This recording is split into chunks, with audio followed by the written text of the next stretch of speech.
Bonjour à toutes et à tous. Je suis ravi d'être avec vous à distance aujourd'hui. Je remercie les organisateurs que je connais particulièrement bien pour cette journée de réflexion collective sur la finance verte, la relance verte et la façon dont l'Europe agit sur ces sujets en ce qui me concerne.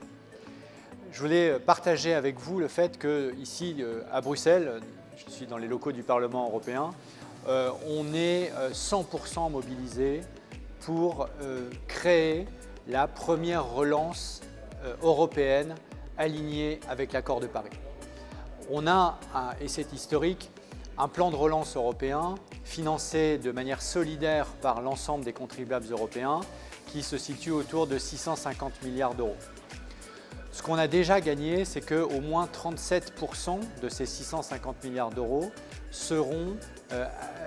viendront financer des investissements favorables à la lutte contre le dérèglement climatique. Mais que, évidemment, si on fait le reste de noir, de fossile, de gris, 37% de vert, c'est bien, mais ça ne suffit pas. C'est pour ça qu'à côté de la part dite verte ou favorable au climat, il y a aussi dans la décision des leaders européens, des chefs d'État européens de juillet dans les négociations que nous avons aujourd'hui, le fait de dire tout le reste ne doit pas nuire.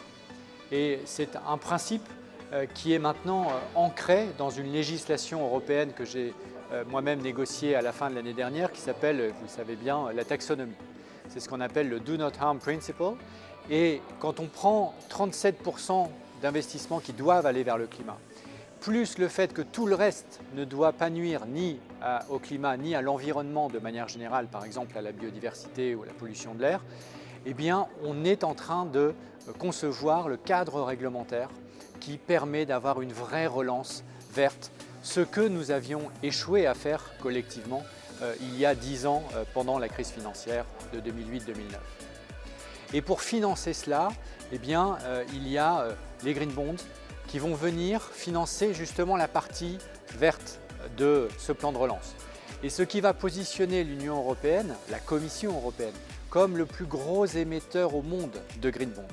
Ce qui va évidemment donner une force d'attraction encore plus importante aux règles du jeu de finances vertes sur lesquelles nous sommes en train de travailler, sur lesquelles nous avons déjà travaillé. Et vous le savez, il y a un nouveau paquet de règles du jeu qui va arriver à la fin de cette année, qui va sortir de la Commission européenne.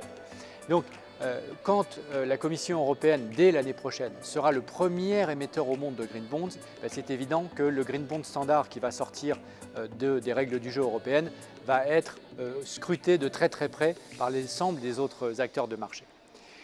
Voilà quelques éléments, mais évidemment on cherche toujours à connecter les règles du jeu financières, ce qu'on prend ici comme décision avec l'économie réelle. Et moi c'est quelque chose qui est au cœur de mon ADN politique et c'est pour ça que j'ai initié il y a plusieurs mois l'Alliance pour une relance verte. L'objectif était précisément de rassembler les entreprises progressistes, les entreprises qui ont déjà investi dans les technologies vertes, les solutions pour l'avenir, et pour lesquelles maintenant un changement des règles du jeu, favorable au climat, favorable à la biodiversité, eh bien, est quelque chose dont elles ont besoin. Parce que sinon, ça veut dire que leur pari de recherche, leur pari d'investissement serait perdu. Et donc, on est en train maintenant, et je pense que c'est quelque chose de profondément nouveau, de pouvoir créer une alliance des progressistes sur ce sujet, du côté politique d'un côté, mais aussi du côté du business. Ce qui permet, lorsque les deux s'associent, de remporter à peu près toutes les batailles que nous menons parce que nous avons la majorité d'un côté, nous avons le soutien de la Commission européenne, il y a une majorité au Conseil pour soutenir cela et une capacité à la fois dans le monde financier et dans le monde économique de transformer ces nouvelles règles du jeu en investissement pour de vrai et en production pour de vrai dans les solutions dont nous avons besoin. Et donc je crois que vraiment nous sommes à un moment historique.